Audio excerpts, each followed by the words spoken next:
Hi friends. आप लोगों ने डेफिनेटली मेरा इंट्रोडक्शन वीडियो देख लिया होगा। अगर शायद नहीं देखा हो तो आप पहले वो वीडियो जाके देखिए, तो आपको पता चलेगा कि ये चैनल का मतलब पर्पस क्या है। सो डेफिनेटली आप पहले वो देखिए, और जिन लोगों ने देख लिया है उनके लिए आप आगे वीडियो को कंटिन्यू कर सकते हैं। सो मेरा नाम सब लोग जानते ही होंगे, मैं हर्ष मेहता। और जो मैंने बोला था कि मैं शॉर्टली आप लोगों के लिए छोटी सी स्टोरी लेके आऊँगा, उसमें हमें कुछ ना कुछ मोटिवेशन या कुछ ना कुछ लर्निंग करने को ज़रूर मिलेगा। तो ये स्टोरी है एक भिखारी और एक अमीर आदमी की। जो भिखारी था वो ट्रैफिक सिग्नल पे सब लोगों के पास कुछ ना कुछ पैसे मांगते रहता। हर रोज़ उसका यही काम, सुबह उठने का, ट्रैफिक सिग्नल पे जाने का, जो भी लोग मिले ट्रैफिक पे, जो भी व्हीकल्स खड़े रहे वहाँ पे कुछ ना कुछ पैसे मांगने के। और उसकी आमदनी चल भी जाती, उसको कुछ ना कुछ दिन में मिल ही जाता। उसके आगे पीछे कुछ कोई नहीं था, कोई भी घर में भी नहीं था, उसका इवन घर भी नहीं था। जहाँ पे भी रात को जगह मिले वहाँ पे वो फुटपाथ पे सोता रहता। तो एक दिन एक बड़ी सी गाड़ी, चलो गाड़ी रख लो, कोई भी BMW रख लो, BMW गाड़ी आके सिग्नल पे खड़ी रहती है।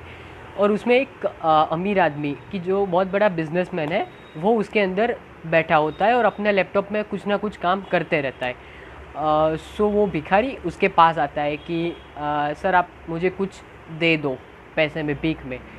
तो वो अमीर आदमी बोलता है कि मुझे क्या मिलेगा तेरे पास से, मैं तो बिजनेसमैन हूँ, समथिंग इन रिटर्न, मैं कुछ करता हूँ तो सामने मैं कुछ लेने की एक्सपेक्टेशंस रखता हूँ।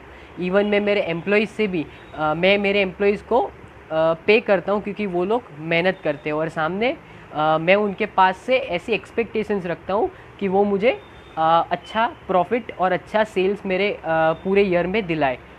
सो आप मुझे क्या दोगे? तो भिखारी ने बोला कि मैं आपको क्या दे सकता हूँ, मेरे पास अगर होता तो मैं भीख क्यों मांगता। तो बिजनेसमैन ने बोला कि नहीं, तो मैं आपको कुछ नहीं दे सकता। और सिग्नल ओपन हो गया तो वो भिखारी साइड में चला गया, और गाड़ी वाला ड्राइवर ने गाड़ी आगे ले ली।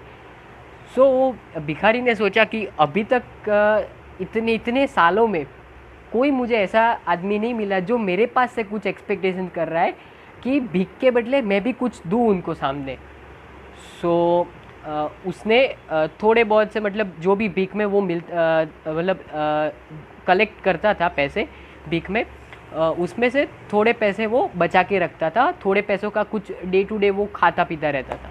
सो जो पैसे बचाए थे उसमें से उसने सोचा कि चलो आज कुछ नया किया जाए, कि जो लोग मुझे भीख देंगे उसके सामने मैं उनको एक छोटी सी गिफ्ट दूंगा। तो उसने फूल, छोटे छोटे फूल खरीदे, जो भी 5 रुपए के 10 या 15 जो भी फूल आते वो उसने 10 रुपये इकट्ठे थे उसके पास, 10 रुपये सेविंग्स थी उसकी, तो उसने 10 रुपये में से वो फूल खरीदे। तो नेक्स्ट दिन वो फिर से ट्रैफिक सिग्नल पे गया, और जो लोग इसको भीख देते थे सामने, भीख में सामने ये उनको एक गिफ्ट में फूल देता था। तो लोग भी सोचने लगे, अरे वाह वाह, पहला एक ऐसा भिखारी मिला जो हमें फूल दे रहा है, हम उसको कुछ दे रहे हैं, समथिंग इन रिटर्न हमें भी कुछ मिल रहा है। तो लोग भी खुश रहने लगे कि नहीं भाई, ऐसा पहला कोई आया है। और ये भी खुश रहने लगा कि मुझे भी पहले से भीख भी अच्छी मिल रही है। सो इसने सोचा कि मैं ये क्या कर रहा हूँ कि मैं जो पैसे मिलते हैं उसमें से मैं फूल खरीद रहा हूँ, और फिर भी मैं भीख मांग रहा हूँ, तो इससे अच्छा मैं कुछ अपना खुद का स्टार्ट करूँ। तो इसने यही सोचा कि अब वो जो भी पैसे मिलते थे पहले वो खर्च कर देता था और थोड़े बहुत सेव करता था, अब पूरे पैसे सेव करने लगा। उसमें से उसके खाली उसका पेट भरे उतना ही वो अब एक्सपेंस करता था खाने के लिए। तो अभी जितने भी बचते थे उसके सहारों के वो फूल खरीदने लगा। पहले छोटे फूल से स्टार्ट किया, फिर उसने उससे भी महंगे वाले फूल भी वो खरीदने लगा धीरे धीरे। तो और वो उसका एक ही प्लेस था कि वो ट्रैफिक सिग्नल पे ही फूल बेचेगा, जो भी लेने आएगा वहाँ पे फुटपाथ पे वो बैठने लगा, जो भी लेने आएगा और वो उसको फूल बेचेगा। फिर धीरे धीरे धीरे उसको लगा कि नहीं, यहाँ पे धंधा कम हो रहा है, तो उसने सोचा कि मैं अब मंदिरों के बाहर बैठने का सोचूं, कि बहुत सारे मंदिर है शहर में, तो वो मंदिरों के बाहर साइड कोने में बैठने लगा और फूल बेचने लगा। वहाँ से भी उसको अच्छे पैसे मिलने लगे। तो उसने फूलों का तो रखा ही साथ ही साथ उसने अब मालाएं भी शुरू कर दी। भगवान को जो हार हम पहनाते वो भी उसने खरीद के बेचता था, और उसमें 5, 10, 15 रुपए का ऐसे मुनाफा रखता था। तो धीरे धीरे 1 साल 2 साल तक उसने कंटिन्यूअस उसने ये इतना मेहनत की।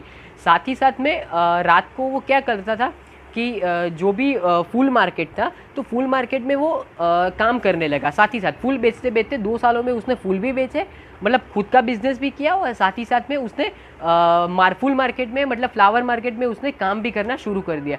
तो उसमें उसका कॉन्टेक्ट्स भी उसके बहुत बहुत मतलब इंक्रीज़ हुए कि जो भी जहाँ पे भी उसको काम मिलता वो वहाँ पे चला जाता। ऐसा कोई फिक्स नहीं था कि मैं यही काम करूँगा, इसके साथ करूँगा।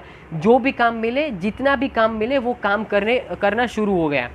तो ऐसे धीरे धीरे 2 साल हो गए। 2 साल के बाद उसके पास इतने तो पैसे उसने सेव किए थे कि वो खुद का कुछ और बड़ा कर सके। तो अब उसने सोचा कि ये तो अब बहुत हो गया, और हमारे पास इतने सफिशिएंट सेविंग्स भी है कि हम कुछ ज़्यादा और बड़ा करें। तो उसने एक रेंट पे छोटी सी शॉप ली, और शॉप में उसने फूलों बेचने का बिज़नेस शुरू किया। फूल बेचने के साथ साथ उसने एक बोर्ड भी लगाया कि भाई मैं कोई भी अच्छे फेस्टिवल होंगे, या कोई भी किसी के घर पे मैरिज फंक्शन होगा, या किसी का प्लॉट सजाना होगा, तो मैं आपको वो भी करके दूंगा। और उसके जैसे भी 2 लोग उसने हायर किए, अपने साथ काम करने के लिए रखा कि भाई आप लोग मुझे मदद करोगे, और सामने जो भी हमको मिलेगा वो हम मिल बांट कर खाएंगे। तो ऐसे उसको भी ऑर्डर मिलने लगे। तो धीरे धीरे उसने दुकान एक से, मतलब उसने खुद की भी दुकान ली। फिर मतलब ये पूरा 1-2 साल का पूरा टाइम स्पेन हो गया। पहले 2 साल उसने सेविंग की, और फिर 2 साल में उसने जो रेंटेड दुकान थी उसमें से खुद की दुकान, छोटी सी दुकान ली।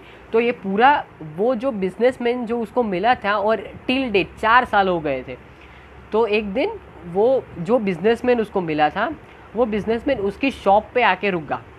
वो रुका और बाहर आया कि भाई आज मेरे घर पे मेरी लड़की का बर्थडे है, तो मुझे उसको गिफ्ट में लेने के लिए एक बुके चाहिए, फ्लावर बुके। तो वो गया शॉप में, और भिखारी जो था उसके पास से उसने मांगा कि मुझे एक अच्छा सा फ्लावर बुके दो, पूरा मतलब अच्छा सजाया हुआ, आप थोड़ा बहुत मुझे करके दो। तो उसने पहले उसको वो बिजनेसमैन को देखा कि ये वही है। तो उसने बोला कि सर हम पहले मिल चुके हैं कहीं पे। तो बोले नहीं, हम कभी नहीं मिले। तो बोले नहीं, हम मिल चुके हैं सर, हम ये दूसरी बार मिल रहे हैं। तो बोला कि क्यों, कैसे दूसरी बार? तो बोला कि सर आपको शायद याद हो तो ये 4 साल पहले आप ये सिग्नल पे मुझे मिले थे, आप तो अंदर काम कर रहे थे, आपको शायद मेरा फेस भी नहीं पता होगा, बट वो आप ही है जिनकी वजह से आज ये शॉप खड़ी है।